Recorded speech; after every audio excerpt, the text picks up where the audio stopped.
Nicaragua, como bien dijiste, es difícil de entender, pero quizás puedo empezar explicando qué somos y cómo hemos llegado hasta aquí, porque esa sería parte de la historia para poder comprender lo que sucede. Obviamente sabemos que Daniel Ortega es un dictador y que inició este periodo desde que asumió el poder la revolución en el 79. Desgraciadamente esa es una realidad. Nosotros, mejor dicho, la militancia de lo que hoy es Ciudadanos por la Libertad, iniciamos en esta lucha en el 2005. En aquel entonces nos llamábamos ALN, nos quitó el Frente Sandinista ese partido. Éramos la única fuerza de oposición en aquel entonces. Después, en el 2016, hubo una enorme farsa electoral, nos destituyeron a los diputados, éramos el PLI en ese entonces, y nos quitaron de nuevo ese partido. Con mucho esfuerzo, debido a la presencia de la OEA para esas elecciones precisamente, logramos reorganizarnos y optar por una nueva personería jurídica y convertirnos en lo que hoy es Ciudadanos por la Libertad. ¿Qué ha pasado desde entonces? Bueno, la rebelión cívica de abril, que fue producto de primero unos incendios en Indio Maíz y después un intento de una reforma al Seguro Social que tocaba a miles de familias nicaragüenses. Y de repente despertó una generación que posiblemente no estaba clara de esa dictadura. Y no lo digo con señalamientos de culpabilidad, simplemente nacieron con el Frente Sandinista y creyeron de que eso era normal. Pero ya cuando sucede lo que bien sabemos que pasó en abril, cambia la historia. Y todo el mundo empieza a darse cuenta de lo que tenemos realmente aquí. Mayor que el que tiene ahora. Pero en realidad Ortega nunca ha superado un 36%, nunca. Aun cuando él gana la primera elección en el 2006, fue con un escaso 38%. Y eso se ha venido deteriorando, sobre todo después de abril. La oposición hemos sido combinada en algún momento, ¿verdad? Y solos nosotros en otro, hemos sido mayoritarios. Y en la farsa del 2016 hubo una abstención documentada del 72%. O sea que ya sabemos que para entonces había el 72% de la población no estaba a favor de Ortega. Es que no es de permitir. Nosotros, como les decía, tenemos 16 años de estar en esta lucha y realmente cuando otros quizás hacían acuerdos con el Frente Sandinista y algunas organizaciones de la sociedad civil posiblemente eran más mediáticos que otra cosa, nosotros nos abstuvimos de participar en muchas cosas para dedicarnos a fortalecer una organización real que hoy en día supera una militancia de más de 50.000 afiliados. Y la prueba de ello es que hemos venido cumpliendo con un calendario electoral que no deja de ser difícil, ¿verdad? En términos de la cantidad de personas y de los recursos que requiere. Pero estamos llegando al límite de lo que podemos hacer. ¿Qué quiero decir con esto? Que la gente tiene mucho temor. Y el financiamiento, sobre todo, va a ser prácticamente imposible. Nosotros existimos porque ellos legalmente no pueden hacer nada para que nosotros no participemos. Que tienen la capacidad y la discrecionalidad para arrebatarnos este partido, al igual que hicieron con los dos anteriores, lo pueden hacer en cualquier momento y eso estamos clarísimos. Aquí vivimos sujetos a la voluntad de Ortega. Así es, y con la única salvedad, creo yo, que si llegaran a quitarnos, a suspendernos la personería jurídica, yo creo que el pueblo de Nicaragua estaría claro de que ya no habrían elecciones. Bueno, yo creo que acabar de observar cómo estamos rodeados nosotros de policía, eso es todos los días. Aquí la persona que entra generalmente le piden su cédula de identificación, entra y sale, y una revisión y fotografías a quien entra y sale de esta oficina. Así está todo el país. Nosotros a veces logramos tener reuniones partidarias, a veces no. Y cuando lo logramos, estamos rodeados de la policía. Y no digo solamente aquí en la sede, eso ocurre en el interior del país igual. Es bien difícil después de la represión de abril y de tantos muertos. O sea, y sobre todo ahora en este último periodo de los encarcelamientos, la gente tiene temor. Y salir a la calle significa que te pueden echar preso, que te pueden matar, que te pueden hacer cualquier cosa.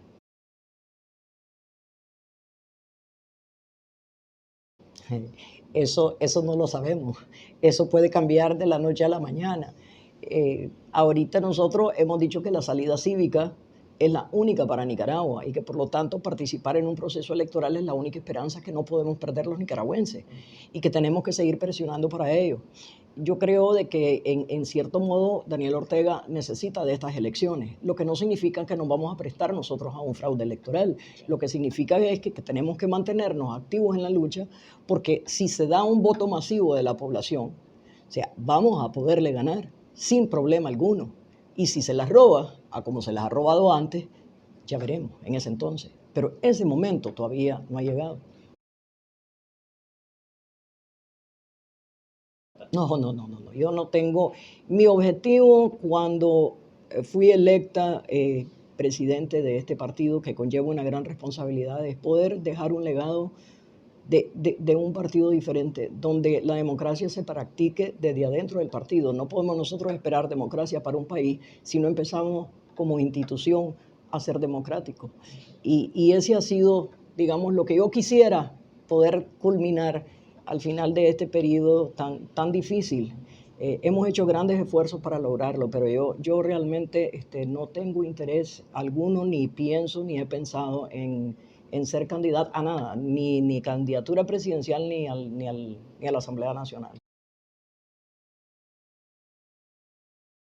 Es que precisamente ese fue el primer paso que dimos para transmitir esa democracia interna que queríamos.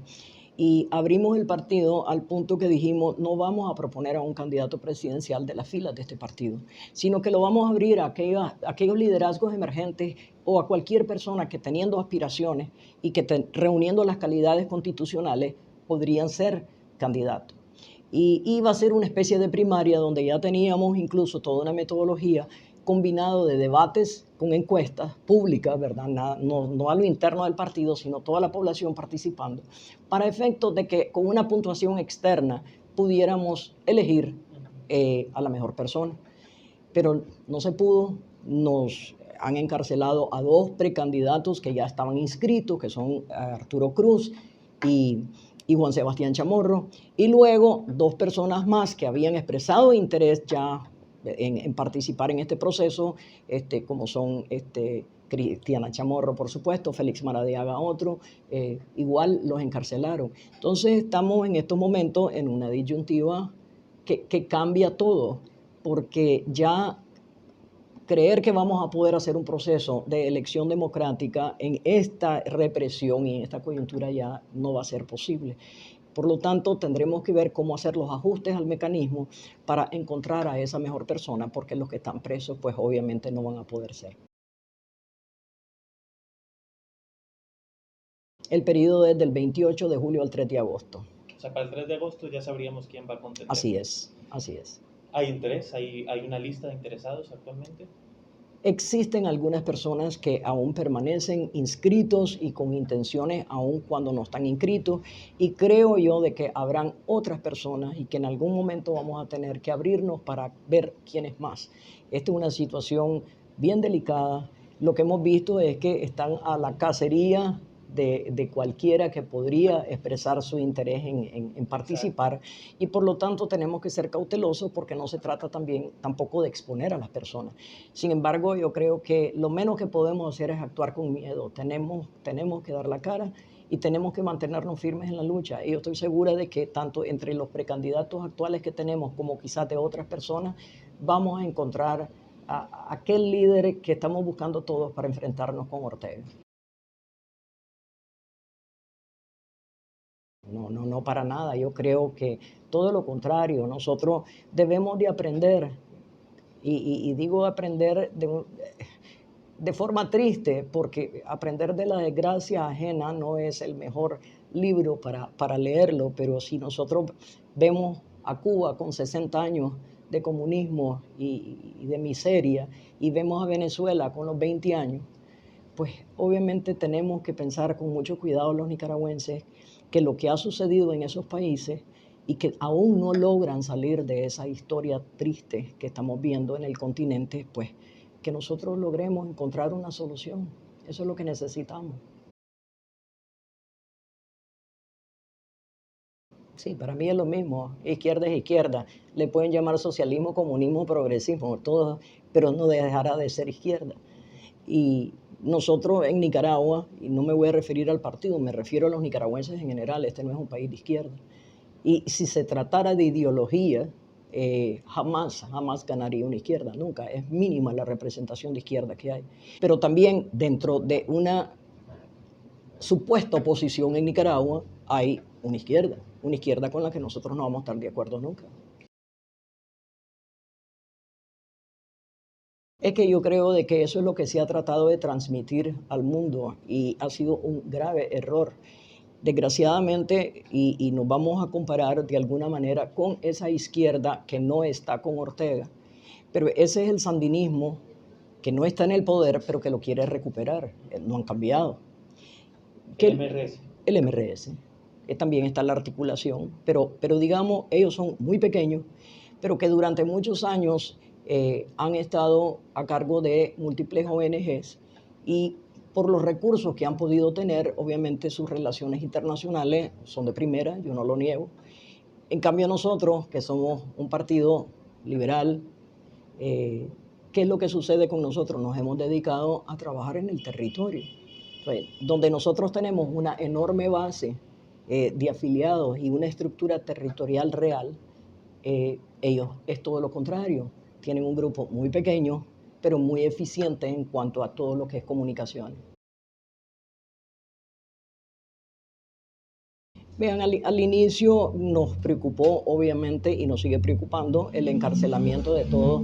O sea, tenemos más de 130 presos políticos y yo creo que eso debe ser la prioridad de todos. El ejercer las presiones que tengamos, ya sea diplomáticas y nosotros mismos aquí en Nicaragua, para que tengan las condiciones y la liberación cuanto antes. Yo creo que eso es lo primero que nos tiene que preocupar a todos. Obviamente lo segundo es la importancia de las elecciones libres, con las garantías mínimas, aunque sea, pero que tengamos esa garantía. Necesitamos esa observación. Si no se da. Vean, yo sigo manteniendo de que Nicaragua ha estado sumida en guerras civiles durante décadas, ¿verdad? Y que ya a estas alturas no podemos tener más derramamiento de sangre. Ya la gente está cansada de ver morir a sus familiares. Solo en la época de la contrarrevolución aquí murieron más de 50.000 personas. Ya no digamos el reciente rebelión de abril, donde tenemos lo que está más o menos contabilizado son más de 300 personas. No podemos seguir en esto. Tenemos que encontrar una salida cívica. Y la violencia no es la solución. Y alcanzar la paz sacrificando vidas humanas o la misma miseria que provocaría, digamos, una guerra civil otra vez, no es lo que queremos los nicaragüenses. Lo que tenemos que buscar es esa solución cívica. Y incluso viéndonos en el espejo de otros países de América Latina, para bien o para mal, la única solución es elecciones. Tenemos que hacer todo lo posible por ir a ese proceso. Estamos claros, estamos conscientes, pero los nicaragüenses tenemos que hacer todo lo posible por una votación masiva. Y yo creo que se va a lograr. Incluso voy a hacer referencia al mensaje reciente de la conferencia episcopal. Y la conferencia episcopal nos dice eso precisamente. Y nos dice que hay que buscar la solución cívica, que no puede seguir el sufrimiento de tantos hermanos. Y también hace referencia a los principios y valores y a la familia sobre todo. O sea que el posicionamiento del nicaragüense en general, como cristianos que somos en nuestra mayoría, va a ser tratar de encontrar esa solución.